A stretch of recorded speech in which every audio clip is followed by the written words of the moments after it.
সিলেটের সাদা পাথর এলাকা পাথর বিলীন করার নেপথ্যে আছেন উপদেষ্টা রেজওয়ানা রাও। গত বছর নভেম্বরের ৬ তারিখে দৈনিক সমকালে সিলেটে ৩ মাসে ১,০০০ কোটি টাকার পাথর লুট শীর্ষক একটি প্রতিবেদন প্রকাশিত হয়। এতে বলা হয় ৫ অগস্টের পর থেকে ৩ মাসে কোয়ারিগুলো থেকে লুট হয়ে গেছে ১,০০০ কোটি টাকার পাথর। প্রতিবেদনটি আরও বলা হয় ২০১৬ সাল থেকে সিলেট অঞ্চলের সবকটি কোয়ারি থেকে বন্ধ রয়েছে পাথর উত্তোলন, কিন্তু দেশের পরিবর্তিত পরিস্থিতিতে পাথর লুটপাট শুরু হয়। গত ৫ অগাস্ট সরকার পতনের পর টানা ২ সপ্তাহ জাফলং 0 পয়েন্ট সংলগ্ন পিয়াইন ও গোয়াইন নদের আশেপাশে জমে থাকা অন্তত ১ কোটি ঘনফুট পাথর লুট করা হয়, যার আনুমানিক মূল্য শত কোটি টাকা। ৫ অগাস্ট রাতে জাফলংয়ে সিসিটিভি ক্যামেরা বিকল করে বিএনপি নেতাকর্মীরা মজুতকৃত আনুমানিক ৩.৭৪ লাখ ঘনফুট পাথর লুট করে। এ ঘটনায় গোয়াইনঘাট থানায় ২টি পৃথক মামলাও হয়। সিলেট জেলা বিএনপি যুগ্ম সম্পাদক রফিকুল ইসলাম শাহ পরান এবং সাবেক কোষাধ্যক্ষ ও গোয়াইনঘাট উপজেলার সাবেক চেয়ারম্যান শাহ আলম স্বপনসহ ২ মামলায় মোট আসামি করা হয় ১১৪ জনকে। সমকাল সূত্রে জানা যায়, এ ঘটনার পর বিএনপি থেকে বহিষ্কৃত হয় ওই ২ নেতা।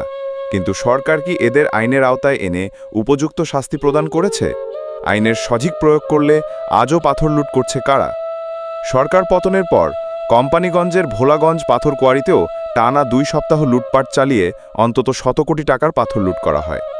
ভোলাগঞ্জে ৫০ কোটি টাকার পাথর লুটের কথা বলা হলেও বাস্তবে তার পরিমাণ আরও বেশি হবে বলছে দৈনিক সমকাল।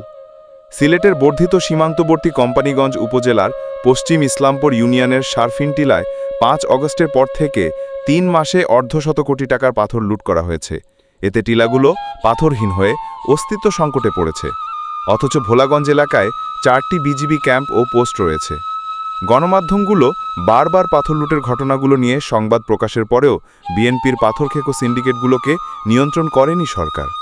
এখন উপদেষ্টা সৈয়দা রেজওয়ানা হাসান দুঃখ প্রকাশ করে বলছেন, উপদেষ্টা হয়েও তিনি পাথরের এই হরিলুট ঠেকাতে পারেননি। শুধু দুঃখ প্রকাশ করলেই রেজওয়ানাদের দায় এড়ানো যাবে? বিএনপি নেতাদের পাথর লুটে অলিখিত অনুমতির প্রমাণ ছিল রেজওয়ানাদের আইন প্রয়োগে অনীহা। বিএনপি নেতাকর্মী বলে ছাড় দিয়েছে সরকার।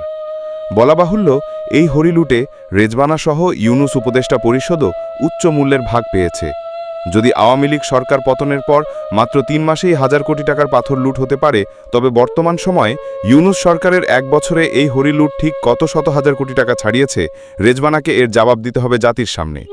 পরিবেশ রক্ষার নাম করে পরিবেশ ধ্বংসকারী লুটেরা উপদেষ্টা সৈয়দা রেজওয়ানা হাসানকে পদত্যাগ করে জাতির সামনে আইনের আওতায় বিচারের মুখোমুখি হতে হবে।